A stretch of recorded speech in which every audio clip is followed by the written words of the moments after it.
আসসালামু আলাইকুম এভরিওয়ান, তোমাদেরকে স্বাগতম আমাদের টাইম ফর লার্নিং এর একটি নতুন ক্লাসে। তো ভাইয়া, আজকে যারা এইচএসসি এবং আলিম পরীক্ষা দিবে ভাইয়া, তোমাদের জন্য এই ক্লাসটা খুবই গুরুত্বপূর্ণ, কারণ একটি ক্লাসে তোমাদের ইংরেজি সেকেন্ড পেপার সম্পূর্ণ পানির মতো ক্লিয়ার হয়ে যাবে। ভাইয়া, তোমাদের হাতে বেশি সময় নেই, তোমাদের খুব অল্প সময় রয়েছে, পরীক্ষার বাকি, বোর্ড এক্সামের বাকি। তো এই সময় এই ক্লাসটা তোমাদের অতি গুরুত্বপূর্ণ। যারা বিগত 2 বছর কিচ্ছু পড়াশোনা করো নাই, ইংরেজি দ্বিতীয় পেপার ইংরেজি ছুঁয়েও দেখো নাই, তাদের জন্য আজকে আমি একটা ক্লাস তৈরি করছি। যদি তোমরা এই ক্লাসটা আজকে মনোযোগ সহকারে দেখো, তাহলে তোমরা 99% কমান পাবে বোর্ড কোয়েশ্চেনে। তো ভাইয়া, চলো আজকে কথা না বাড়িয়ে আমরা আজকের ক্লাসটা শুরু করা যাক। তোমাদের সকলকেই স্বাগতম টাইম ফর লার্নিং এ। তো আজকে আমরা শিখবো কি, English second paper, HSC, SSC, Alim. তো গ্রামার পার্টের 60 মার্ক আজকে আমরা নিশ্চিতে গ্রামার পার্টের 60 মার্ক কিভাবে উঠাতে পারবো সেটা আজকে আমরা শিখে নেব ভাইয়া। তোমাদের 40 মার্ক হচ্ছে তোমাদের প্যারাগ্রাফ, তারপর ইমেল, এইগুলা। তো এইগুলোর জন্য আমি একটা ক্লাস রাখছি। তো সেটা কিভাবে একটা প্যারাগ্রাফ মুখস্থ করলে, একটা প্যারাগ্রাফ দিয়ে কিভাবে 10টা প্যারাগ্রাফ লেখা যায়, কিভাবে ইমেল লিখতে হয়, সেটা নিয়ে আলাদা একটা ক্লাস রাখছি। ওইটা আপলোড হয় নাই এখনো, কিন্তু আপলোড হয়ে যাবে খুব তাড়াতাড়ি আমাদের চ্যানেলে। তো ভাইয়া, যারা ইউটিউব বা ফেসবুক থেকে দেখতেছো, তোমরা খুব মনোযোগ সহকারে দেখো, কারণ তোমরা তো লাইভ ক্লাস করতেছো না, যে তোমাদেরকে আমি লাইভে জিজ্ঞাসা করে তোমাদের সমস্যাগুলো ধরবো।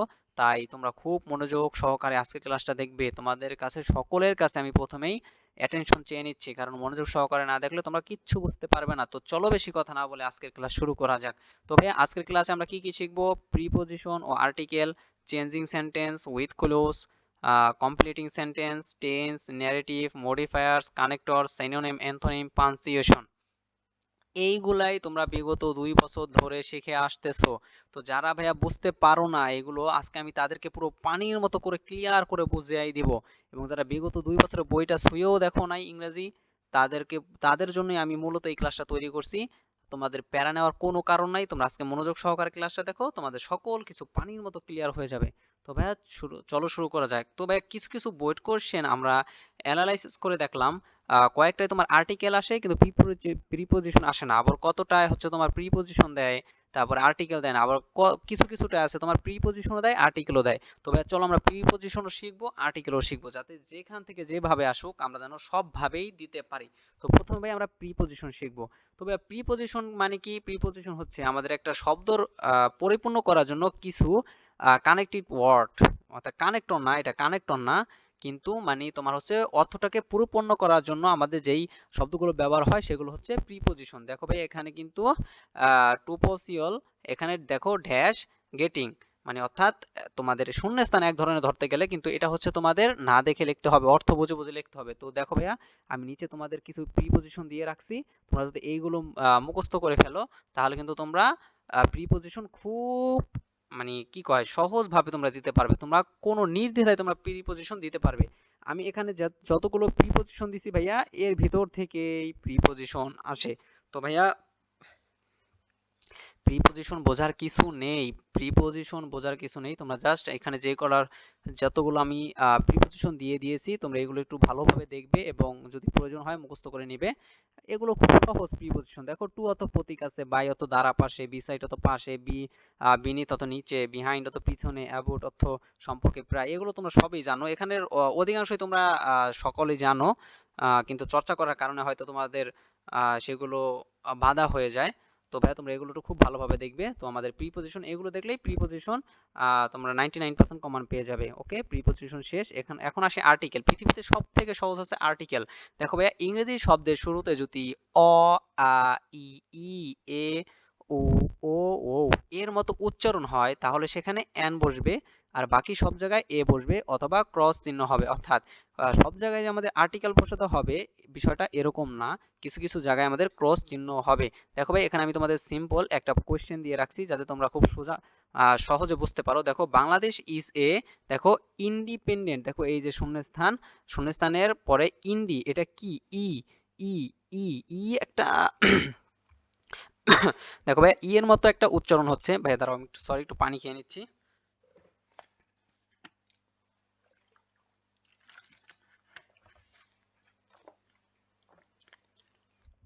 ওকে ভাইয়া, দেখো এখানে ইন্ডিপেন্ডেন্ট অর্থাৎ ইর মতো একটা উচ্চারণ আসতেছে, সেজন্য এর আগে হবে, দেখো এই খালি জায়গাটায় হবে এন। এখানে কিন্তু বলা আছে অ, আ, ই, ই, এ, ও, ও, ও এর মতো যদি উচ্চারণ হয় সেই জায়গায় এন বসবে, আর বাকি সব জায়গায় এ বসবে অথবা ক্রস চিহ্ন বসবে। তো ভাইয়া এটাই ছিল আমাদের আর্টিকেল। আমাদের আর্টিকেল চ্যাপ্টারটাও শেষ। এইগুলাই হচ্ছে ভাইয়া, এইগুলাই তোমরা বিগত 2 বছর ধরে মনে করতেছো কত প্যারা, আসলে এগুলো প্যারা না, একটু জাস্ট বুঝলেই হবে। এরপর আসি উইথ ক্লোজ। ভাইয়া উইথ ক্লু কিন্তু আমাদের হচ্ছে প্রশ্নে দেওয়াই থাকবে, আমরা জাস্ট দেখে দেখে বসাই দিব। তো এখানে আমি উইথ ক্লুর কিছু তোমার ইয়া দিয়ে রাখছি, শব্দ অর্থ দিয়ে রাখছি, এইগুলোই থাকে। এইগুলোর মধ্যে 1,000,000% কমন পড়বে ভাইয়া, এইগুলোই আসে, এইগুলোই আসে। তো দেখো, হোয়াট ইফ যদি এমন হয়, অ্যাজ ইফ যেন, অ্যাজ সুন অ্যাজ যেই মাত্র, উইশ ইচ্ছা, এগুলো তোমরা একটু দেখে নিবে। জাস্ট তোমাদের প্রশ্ন দেখা থাকবে, যখন তোমরা ওই প্রশ্নটা দেখবে যাতে মনে করতে পারো খুব সহজে, সেজন্য তোমরা এগুলো একটু ভালোভাবে দেখে নেবে। তো তোমাদের চলো আমি দেখাই উইথ ক্লুর প্রশ্নটা সিম্পল কিরকম হবে। দেখো এই যে এরকম হবে, আমি একদম পুরো বই থেকে তোমাদের ছবি তুলে দেখাইছি, এখানে দেখো দিয়ে দিয়েছি। তোমাদের প্রশ্নটা দেখতে কেমন হবে দেখো, হ্যাড বেটার, উচিত, তারপরে দেয়ার, এগুলো এইভাবে দেওয়া থাকবে। তোমরা জাস্ট এই শূন্য স্থানে অর্থ পড়ে পড়ে পড়ে পড়ে বসাই দিবে। এইগুলা হচ্ছে 100% নাম্বার পাওয়া যায় এই উইথ গুলোতে। এগুলো হচ্ছে শূন্যস্থানের মতো, আমরা 2 তে 3 তে যেগুলো পড়ে আসছি ওইগুলাই ধরতে গেলে।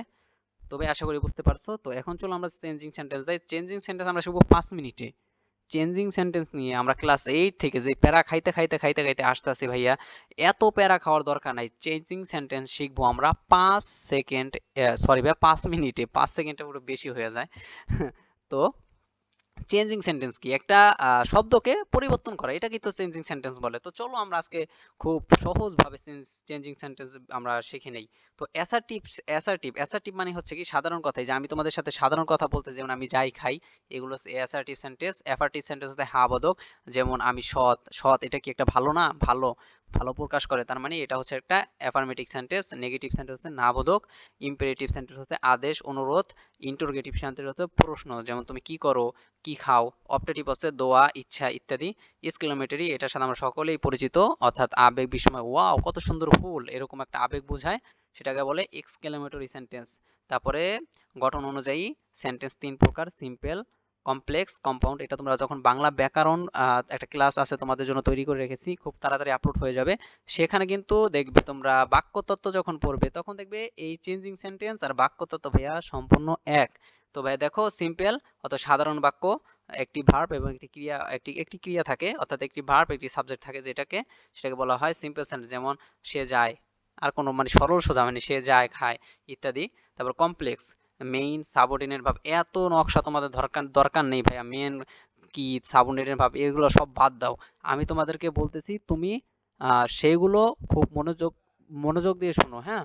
তো কমপ্লেক্স সেন্টেন্স এটা হচ্ছে কিভাবে করতে হয়, তোমার হচ্ছে কমপ্লেক্সে হচ্ছে তোমার 2টা শব্দের অংশ থাকবে, এবং 2টা শব্দের অংশ একটা আরেকটার পরিপূরক থাকবে।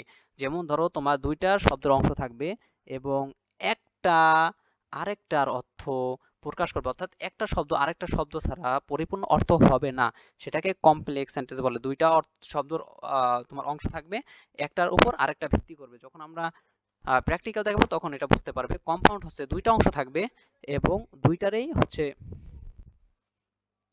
তোমার স্বাধীন অর্থ থাকবে, অর্থাৎ দোনোটারই সম্পূর্ণ অর্থ প্রকাশ করাবে।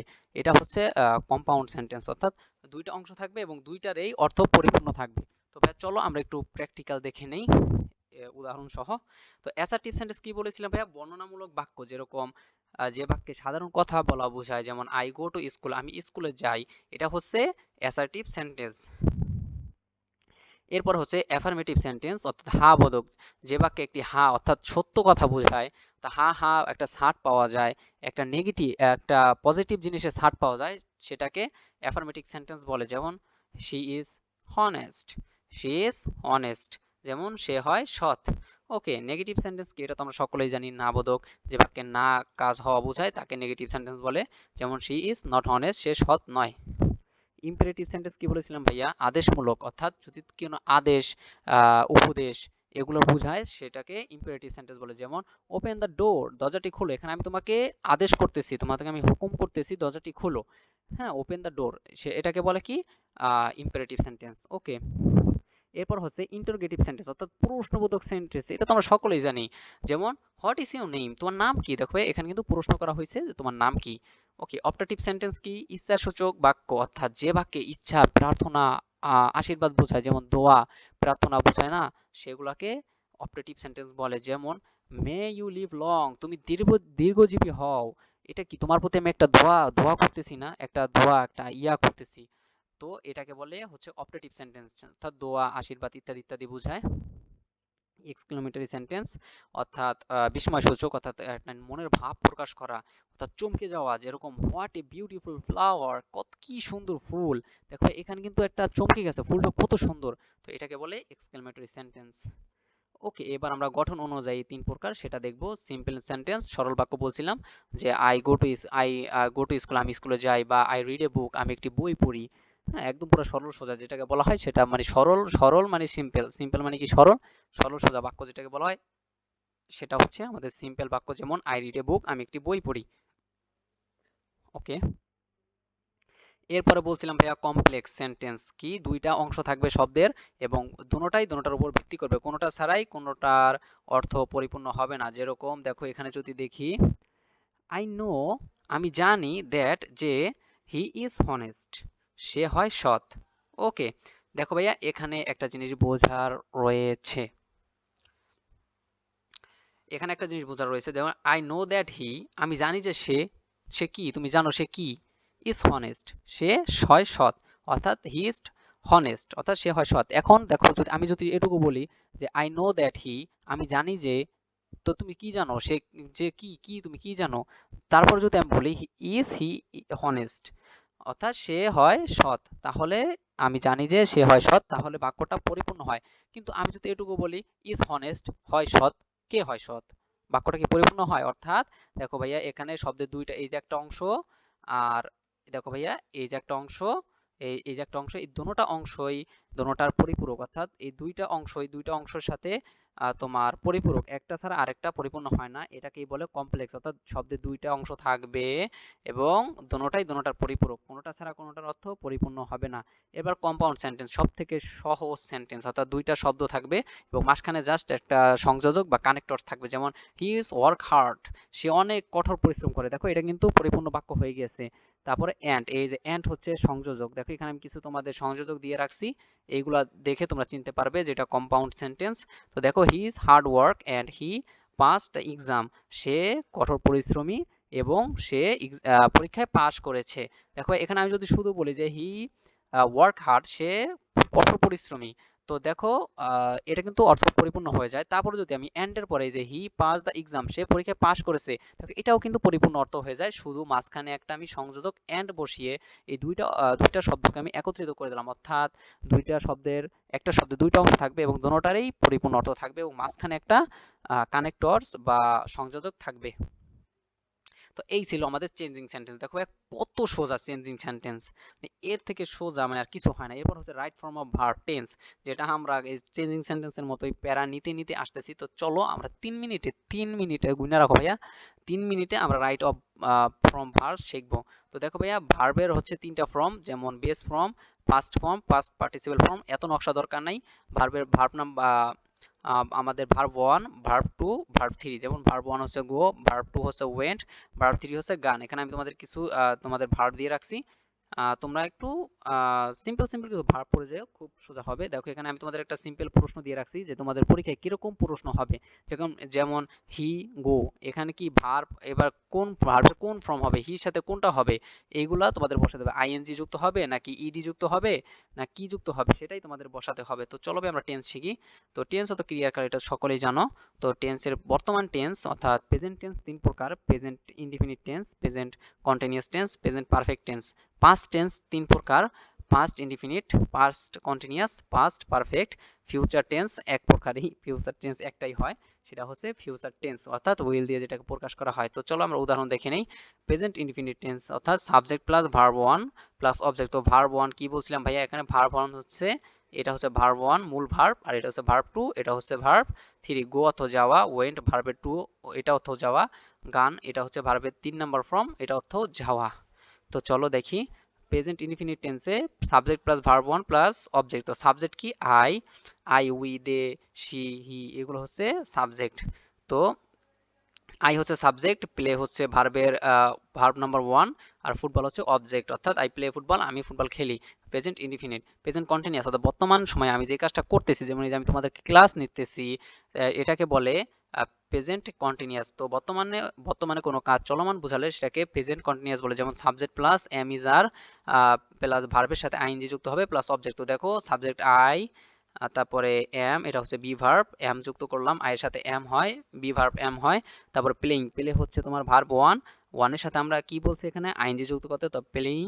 তারপরে অবজেক্ট কি football, I am playing football, আমি ফুটবল খেলতেছি। প্রেজেন্ট পারফেক্ট হচ্ছে আমরা আধা ঘন্টা আগে বা 10 মিনিট আগে যে কাজটা সম্পূর্ণ করেছি, আমরা বর্তমানে আধা ঘন্টা আগে বা অর্থাৎ সাধারণ অতীত যেটাকে বলে, তো আমরা বর্তমানে 10 মিনিট আগে বা আধা ঘন্টা আগে যে কাজটা সম্পূর্ণ করেছি সেটাকে বলে প্রেজেন্ট পারফেক্ট। তো দেখো প্রেজেন্ট পারফেক্টের গঠন কি, subject plus have has plus verb three plus object. তো দেখো আই হচ্ছে সাবজেক্ট, সাবজেক্টের সাথে কি হ্যাভ হ্যাজ, তো আই এর সাথে হ্যাভ হয়, আই হ্যাভ ফিনিশ, এটা হচ্ছে ভার্বের 1 নম্বর ফর্ম, আর ফিনিশড এটা হচ্ছে ভার্বের 3 নম্বর ফর্ম। তো দেখো I have finished my work. Okay, আমি আমার কাজ শেষ করেছি। এবার পাস্ট টেন্স দেখি, পাস্ট ইনডিফিনিট টেন্সের গঠন কি, subject plus verb two plus object. দেখো ভাই এখানে সাবজেক্ট হচ্ছে আই, প্লে হচ্ছে ভার্বের 1 নম্বর ফর্ম, ভার্বের 2 নম্বর ফর্ম হচ্ছে প্লেইড ফুটবল, অবজেক্ট হচ্ছে ফুটবল। তো আই প্লেইড ফুটবল, আমি ফুটবল খেলেছিলাম। পাস্ট কন্টিনিউয়াস, পাস্ট কন্টিনিউয়াসের আমরা হচ্ছে গঠনটা দেখি, সাবজেক্টের সাথে ওয়াজ ওয়ার হবে প্লাস ভার্বের সাথে আইএনজি যুক্ত হবে প্লাস অবজেক্ট। তো সাবজেক্ট এখানে আই, সাবজেক্টের পরে প্লাস হবে ওয়াজ ওয়ার, আই এর সাথে ওয়াজ হয়, আই ওয়াজ। তারপরে ভার্বের সাথে আইএনজি, ভার্ব হচ্ছে প্লে, প্লে অর্থাৎ খেলা, অর্থাৎ এটার সাথে আইএনজি যুক্ত হবে প্লেইং। তারপরে অবজেক্ট হচ্ছে football, I am playing, I was playing football, আমি ফুটবল খেলেছিলাম, আমি ফুটবল খেলতেছিলাম। এবার পাস্ট পারফেক্ট, পাস্ট পারফেক্ট কি ভাইয়া, পাস্ট পারফেক্টের গঠনটা কি, subject plus had plus verb three plus object. দেখো আই, অত আই হচ্ছে সাবজেক্ট আই, তারপরে সাবজেক্টের সাথে কি হয় হ্যাড, দেখো এখানে হ্যাড হয়েছে। তারপরে কমপ্লিট, এটা হচ্ছে ভার্বের 1 নম্বর ফর্ম, আর কমপ্লিটেড এটা হচ্ছে ভার্বের 3 নম্বর ফর্ম। তো এখানে যেহেতু হেডের পরে ভার্বের 3 নম্বর ফর্ম দিতে বলছে প্রেজেন্ট পারফেক্টে, তো আমরা দেখো এখানে ভার্বের 3 নম্বর ফর্ম দিয়েছি কি কমপ্লিটেড, কমপ্লিটেড দ্য ওয়ার্ক। তো আমি আমার কাজ শেষ করেছিলাম, এটা হচ্ছে পাস্টের, তো ভারী একটা পাস্টে যেই কাজ আমরা কমপ্লিট করেছি সেটাকে পাস্ট পারফেক্ট বলে। ওকে, ঠিক আছে ভাইয়া, I had completed the work. তোমরা গঠনটা একটু দেখে রাখো, আমি আমার কাজ সম্পূর্ণ করেছিলাম। এবার ফিউচার টেন্স, সব থেকে সোজা tense, future tense subject plus will plus verb one plus object. Okay, subject I, will, আর ভার্ব হচ্ছে প্লে, অবজেক্ট হচ্ছে ফুটবল। তো আই উইল প্লে ফুটবল, আমি ফুটবল খেলবো। ওকে, ফিউচার কন্টিনিউয়াস টেন্স এগুলো আমি দিয়ে রাখছি, যেহেতু তোমাদের ওইখানে দেই নাই, এগুলো জাস্ট তোমাদের বোঝার ক্ষেত্রে দিয়ে রাখছি, এগুলো তোমার কোনো কাজে লাগবে না। তোমার কাজে লাগবে শুধু ফিউচার ইনডিফিনিটটাই, যে আই উইল প্লে ফুটবল, অর্থাৎ সাবজেক্টের পরে আমাদের উইল যুক্ত হবে, তারপর ভার্ব, তারপর অবজেক্ট। ওকে, সাবজেক্ট আই, তারপরে উইল যুক্ত হলো, তারপরে ভার্ব হচ্ছে প্লে, তারপর তোমার অবজেক্ট হচ্ছে ফুটবল। ওকে, ফিউচার কন্টিনিউয়াস হচ্ছে আই উইল বি, উইলের সাথে বি যুক্ত হবে, তারপরে verb plus ING plus object. দেখো আই উইল বি রিডিং, আমি পড়তেই থাকবো। ফিউচার পারফেক্ট কি, সাবজেক্টের সাথে হ্যাভ উইল হ্যাভ যুক্ত হবে, হ্যাভ হ্যাজ যুক্ত হবে, এটা হচ্ছে তোমার সাবজেক্ট বুঝে। তো সাবজেক্ট যেহেতু আই, তাই উইলের সাথে হ্যাভ যুক্ত হয়। সাবজেক্ট যদি হি হতো, থার্ড পারসন সিঙ্গুলার হতো, তাহলে উইলের সাথে হ্যাজ যুক্ত হতো, তো he will has a finished the work. Okay, যাই হোক, তো আমাদের আই উইল হ্যাভ, তারপরে কি ভার্ব থ্রি, আমাদের ভার্ব থ্রি দিলাম, ফিনিশ হচ্ছে ভার্ব ওয়ান, আর ফিনিশড হচ্ছে ভার্ব থ্রি, ভার্ব থ্রি, তারপরে দ্য ওয়ার্ক। তো I will have finished the work, আমি আমার কাজ শেষ করব, আমি আমার কাজ শেষ করতে থাকবো বা করব, এটা হচ্ছে এই ফিউচার পারফেক্টের অর্থ। তো ভাই আমাদের কিন্তু টেন্স শেষ, অর্থাৎ ন্যারেটিভ শেষ। এরপরে আমরা এই টেন্সের উপর ভিত্তি করে ভাইয়া ন্যারেটিভ গঠন হয়। তো তোমরা যদি টেন্সটা খুব ভালোভাবে বুঝো, ন্যারেটিভ তোমাদের কাছে সহজ হয়ে যাবে। তো চলো ভাইয়া, ন্যারেটিভের আমি একটা সিম্পল কোয়েশ্চেন দিয়ে রাখছি যে কিভাবে ন্যারেটিভ দেখানো হয়। তো ভাই দেখো ভাইয়া, এখানে কিন্তু এটা কিন্তু রাইট ফর্ম অফ ভার্ব আলাদা একটা কোয়েশ্চেন, ন্যারেটিভ আলাদা একটা কোয়েশ্চেন। টেন্স জানা থাকলে ন্যারেটিভ তুমি এমনিই পারবা।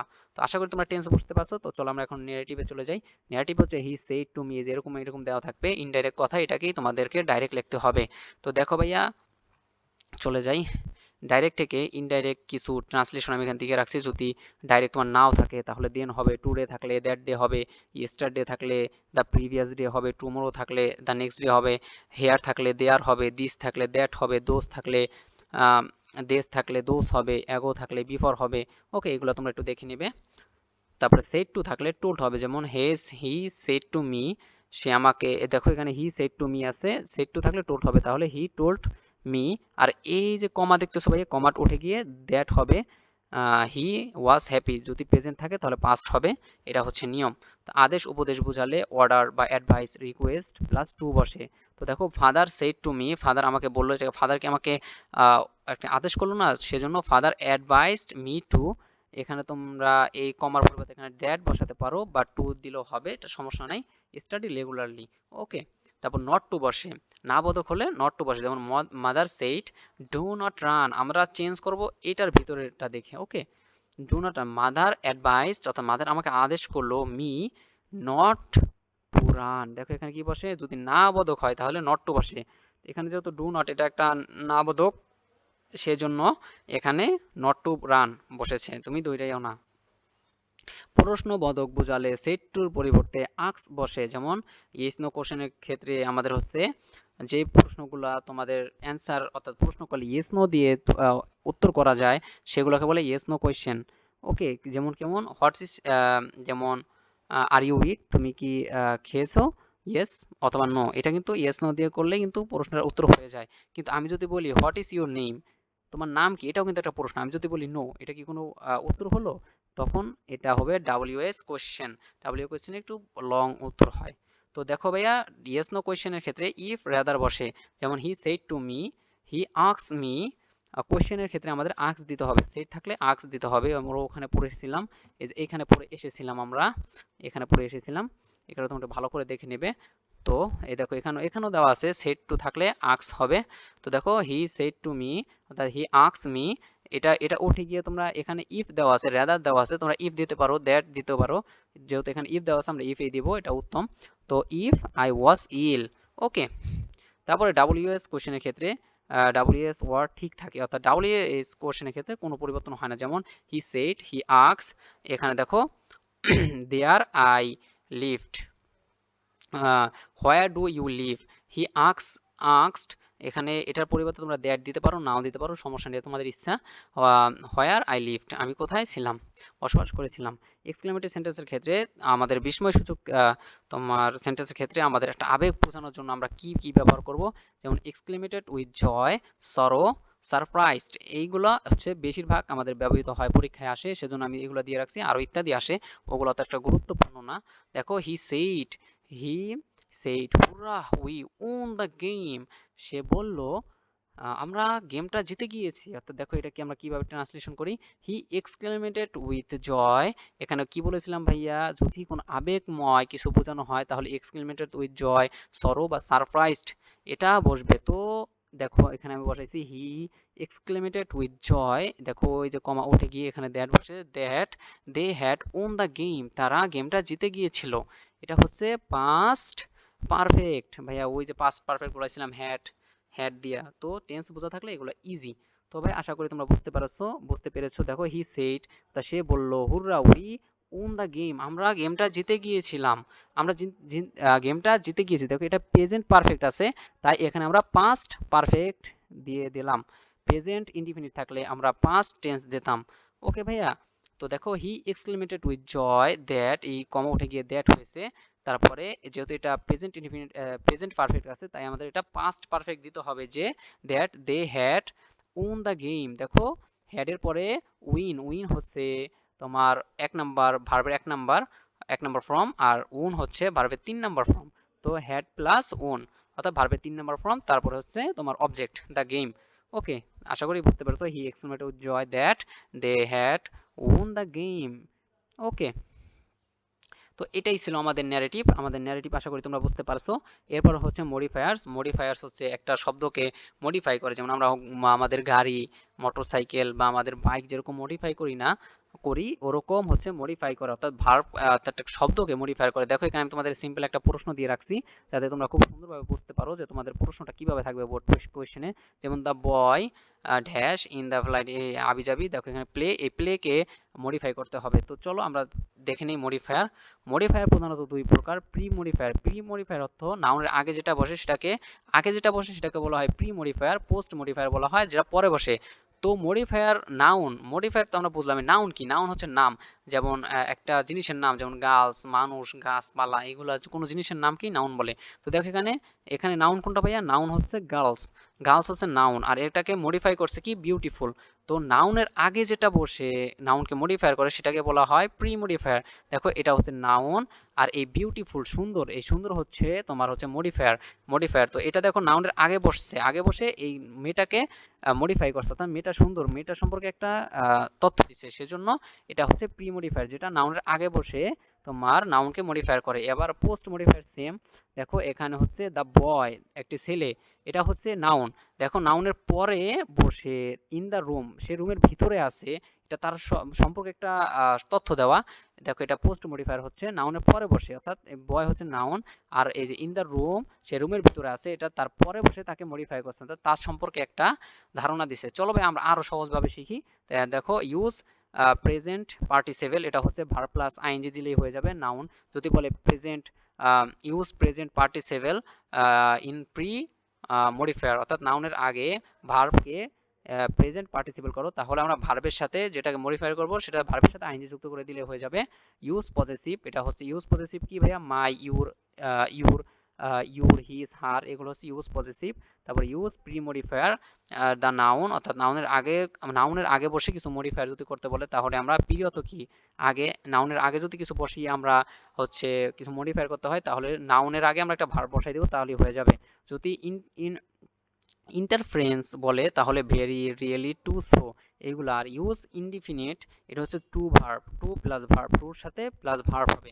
ওকে, পোস্ট মডিফায়ার দ্য ভার্ব, যদি এটা বলে তাহলে ভার্বের সাথে অ্যাডভার্ব যুক্ত হবে। ভার্বকে পোস্ট মডিফায়ার করলে ভার্বকে মডিফাই করতে পারে একমাত্র অ্যাডভার্ব। আমরা এটা মনে করে মানে একদম মাথায় গেঁথে নেবে, সারা জীবন ভার্বকে মডিফাই করতে পারে অ্যাডভার্ব। ওকে, ইউজ ডেমনস্ট্রেটিভ, তাহলে he is, those, this, that, এগুলো হচ্ছে ইউজ ডেমনস্ট্রেটিভ। আর ইউজ ডিটারমিনেট, এগুলো হচ্ছে এ, এন, দা, এবং ইউজ কোয়ান্টিফায়ার, এগুলো সাম, এনি, মাস, মেনি, মোর, এইগুলাই হচ্ছে তোমার মডিফায়ার। এগুলো তোমরা একটু ভালো করে দেখবে, তাহলে তোমাদের মডিফায়ার আর কোনো সমস্যা থাকবে না। ওকে, চলো এবার আমরা কানেক্টরস দেখি। দেখো এখানে আমি সিম্পল তোমাদের একটা প্রশ্ন দিয়ে রাখছি যাতে তোমরা খুব সহজভাবে বুঝতে পারো তোমাদের পরীক্ষায় কিভাবে দেওয়া থাকবে প্রশ্নগুলো। তো দেখো এরকম একটা প্রশ্ন দেওয়া থাকবে, এই শব্দের আগে একটি কানেক্টরস বসবে। তো ভাই চলো আমরা কানেক্টরস শিখে নেই। কানেক্টরস তারপর প্রিপজিশন, এগুলো বোঝার কিছুই নাই ভাইয়া, এগুলো জাস্ট তোমরা একটু দেখবে, একটু মুখস্থ করে নেবে, তাহলেই হবে। আর এগুলো তোমরা পারো না, তোমাদের নিয়মিত জীবনে তোমরা এগুলো ব্যবহার করো, তাই এগুলো অত একটা কঠিন না, তোমরা জাস্ট একবার দেখলেই পারবে। যেমন অ্যাজ এ কনসিকুয়েন্স, ফলাফল স্বরূপ, তারপরে ইন পার্টিকুলারলি, বিশেষভাবে, সাস অ্যাজ, যেমন, ফার্স্টলি, এট ফার্স্ট, ইনিশিয়ালি, প্রথমত, এগুলাই হচ্ছে তোমার কানেক্টরস। এগুলাই শব্দের আগে আগে বসিয়ে তোমরা হচ্ছে শব্দটাকে পরিপূর্ণ করবে। আর এখানে একটা কথা হচ্ছে ভাই, কানেক্টরস তোমার সাথে তোমার আরেকজন যা লিখবে তোমার সাথে কানেক্টরস নাও মিলতে পারে, কিন্তু দুজনের উত্তরটাই সঠিক হতে পারে, এটা কোনো সমস্যা নেই। হুম, যেমন তুমি লেখলা সো, আরেকজন লিখলো হেন্স, দুটোটার উত্তরেই সুতরাং, দুটোটার অ্যান্সারই কি সুতরাং। যেমন আহ এখানে কি দেওয়া আছে দেখো ভাইয়া, নট কাম ইজিলি, তুমি সহজভাবে, ও আচ্ছা আচ্ছা, আমাদের উপরে, Rina is very hard working student, অর্থাৎ রিনা হয় একজন খুব পরিশ্রমী student. He studies regularly and completes his homework on time. Okay, দেখো স্টুডেন্ট, এখানে আমরা কি দিতে পারি, রিনা একজন খুবই পরিশ্রমী ছাত্রী,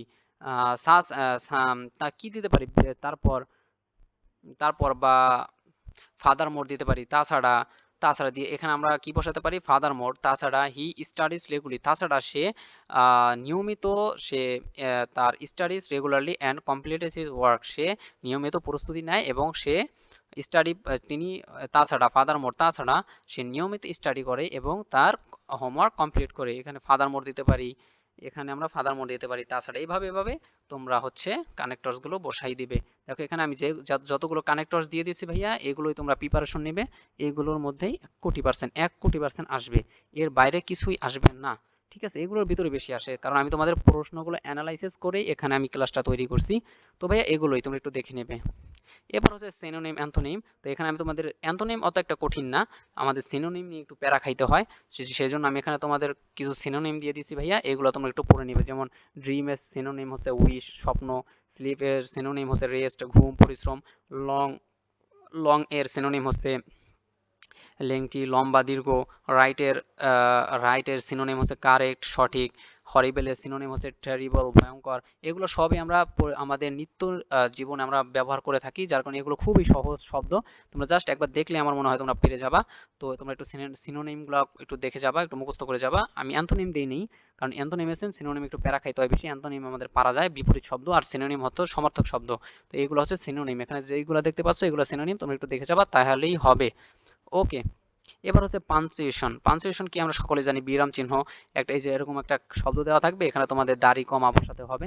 বাচ্চাদের এবং বাচ্চারাও পারে ভাইয়া, এগুলো বোঝানোর কিছু নাই। তো পাঞ্চুয়েশন আশা করি তোমরা সকলেই পারবা। তো ভাইয়া এই ছিল আমাদের আজকের ক্লাস।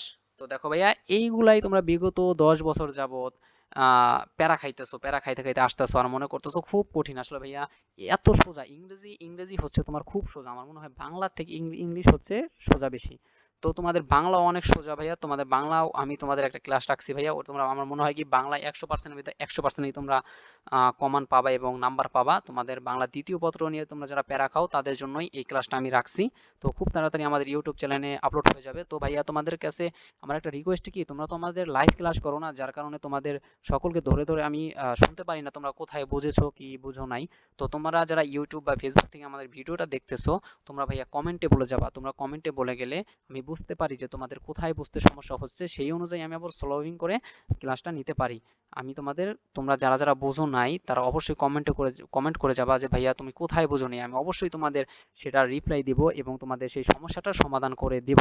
আর তোমাদের কমেন্টের রিপ্লাইতেই আমি ওই সমস্যাটা সমাধান করে দিব। আর যদি বেশি সমস্যা হয়, কঠিন সমস্যা হয়, তাহলে আমি নতুন করে ওই সমস্যার সমাধান নিয়ে একটা ভিডিও তৈরি করে আমি ইউটিউবে আপলোড করে দিব। তো ভাইয়া আশা করি সকলেই আজকের ক্লাসটা খুব এনজয় করেছো, সকলেই বুঝতে পেরেছো। তো তোমাদের সকলকেই ধন্যবাদ আজকের ক্লাসটা মনোযোগ দিয়ে দেখার জন্য। Thank you for watching and learning.